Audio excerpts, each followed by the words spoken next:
Ladies and gentlemen, welcome back to the Hard 100, a video series documenting the culling of my collection from what it is to what it's going to be, and that is a hard 100 games. I like animals. Everyone likes animals. Sometimes they do shit, and you're like, what the fuck are you doing? You're just an animal. They don't know anything. But then other times, they have little cultures and societies, and then you get a little dung beetle that's like an undertaker, and then they have this giant tree where turtles climb in it, and then just shit gets crazy. What am I talking about? Ladies and gentlemen, get your twig and two berries ready because we're going to Everdell. Everdell by James A. Wilson and Starling Games is a tableau building game in which you and or a handful of players are sending out your little workers to get some resources to be able to buy cards and play cards and all cards, crazy cards. So what you're doing, ladies and gentlemen, on your turn, you are going to first marvel at the three-dimensional nature of this totally unnecessary board. So the board comes with a tree, the big tree on the board that has your workers at the top that you can get as you go through seasons. It has some achievements and some additional cards, and then that's also where you keep the deck, and it is definitely an eye catcher. If you're walking through the game shop and someone's playing it, you'll go, oh, that looks nice. Can I take a picture? Bop, bop. And you do. Everdell is that game. The board and everything is so unique that it can't help but catch your eye. They even put it on the back of the box and it's all laid out. And when you're looking at it, like, wow, that looks really good. And as far as components go, you will not find a single complaint from me. Everything from the twigs that are twigs to the berries that are squishy, everything, the card quality, the board, everything is top to the notch. It is phenomenal. But that tree you do have to put together. And when you put it together, sometimes the cardboard might split and it's kind of a pain in the ass. But you can also play without it, but why the fuck would you? Because it's gorgeous. So once you have done that at the beginning of your turn, it's a very simple affair. Everyone gets to choose one of the fancy little animals. Hedgehogs, rabbits maybe, mice, I think, and turtles. And what you're going to do is you are going to have your two workers, and you are going to have a shit ton of spaces to choose from. Most of the spaces are some version of getting some of the resources.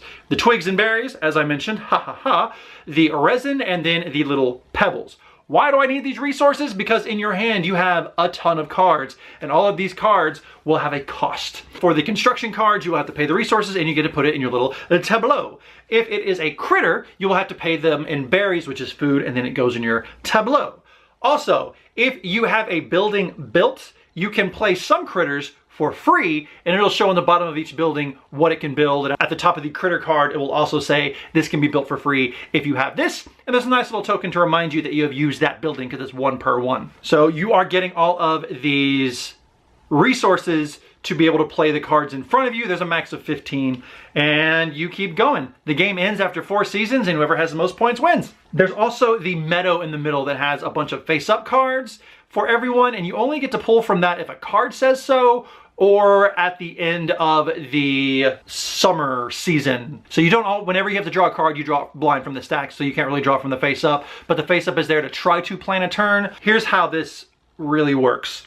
At the very beginning of the game, you're given 2 workers, and you are given literally a dozen spaces to go. And you look at it and you go, how am I gonna do anything? Because once you're done, once you've played all the cards you can play and played all your workers and you pass, you move on to the next season. And when you move on after the first season, you get an extra worker, which gives you 3. After that, you get an extra worker that gives you 4. And then at the very, very end, it'll give you 2 extra workers, so you'll be working with 5. And after that first season, your first couple turns are like, what am I, there's like nothing to do. Am I playing it right? Am I supposed to start with some resources? You're not? Check the book. No? All right. And then after that first season, I have drawn a diagram to illustrate my point and how this game escalates. So as you can see here, it's going straight, it's going straight, it's going straight. And then about halfway through the second season, skadoosh, it takes off. Ladies and gentlemen, this game goes from what the fuck do I do to I have so many things I can do in a single turn. It is ridiculous. So at the beginning, we didn't think we were playing right. We're like, how is this the game? And then after a few turns, it was like, oh snap, I have a ton of resources somehow magically. And if anything, I need more cards to play them. How do I get more cards? Oh my goodness, and I can do this and that will trigger and this and that will trigger. And then this happens over here, but if I put this, woo, this game takes off. This game is simple. Put your dude down, do your thing, or play a card, spend the resources that you paid to put your dude down. But the game excels, and the reason why this game is very, very good, it is the way all of the cards clickety-clack together and make it work. If anything, the cards are the sweet, sweet turbojet engine that is the game, and all of the worker placement stuff is just the gas that makes it go forward. But rest assured, the car that is these cards is great. The cards in front of you that you lay down on the critters and the construction, they're everything from one-shot abilities to abilities that will happen at the end of most seasons to end of game scoring, all kinds of crazy stuff. There is not a mulligan rule in this, but I may implement one because the very first hand that I drew was a bunch of super high level stuff that I was like, there's no way I can do this. But what I was able to do is there's a space that lets you discard cards to get resources of your choice. So you can always get through. So at the end of the game, the scoring is wild. My score was 25. Phil's score was 35.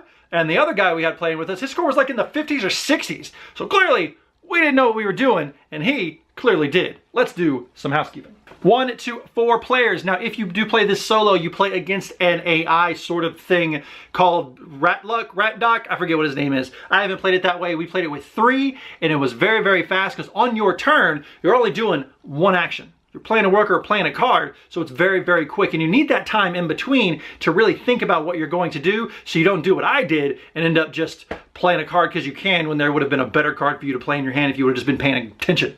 Ages 13 and up, I don't know, don't swallow the berries. And 40 to 80 minutes. What a very weird specific time. We played this in maybe 45. Like I mentioned, the first few turns are nothing. And then once it takes off, the game is over before you know it. And that is kind of a weird thing. My game can be over 10 minutes before yours. Because at any time, I can move forward to the next season, and not everyone has to follow me. No one has to follow me. So when I finish the game at the last season and I'm out of cards, I'm out of dudes and everything, and you still have all your workers, I'm just kind of sitting there for 10 minutes adding up my score waiting for you to finish. But it's not a bad thing because I'm able to kind of decompress and see what you're doing, and the time between I finished and they finished, it was literally less than 10 minutes, so it wasn't really a super big deal. No big deal. Everdell, great game. The cards, when I first started playing it, I was like, oh, I'm not going to enjoy this. But once someone put their foot on the gas and this game took off, whoo, as soon as we were done, I was like, yeah, I need to play this game again. I need to play it right now. And that is the sign of a game that belongs in my collection. If I finish a game and I go, that's fine, I don't really want to play this again, I wouldn't be sad. This one, I would be sad if I never played this game again, which is why, Everdell, Dell, you are in my hard 100. There are many tableau building games, there are many worker placement games, but very rarely are there ever two that flow together as well as this. You are a whatever worker placement game, but your worker placement is a means to an end, and that end is making sure all these cards in my tableau are singing sweet, pretty songs. Wait, what was my metaphor? Something about a car? Yeah, that one. Great game. Right from my shelf. It's gonna go right back up there where it belongs. It is not going anywhere anytime soon. Hopefully, there will be an expansion for it, and it'll just add more cards. I like it. I like it good. So ladies and gentlemen, my name is Billy. That has been Everdell. I hope you and yours are well. Peace out.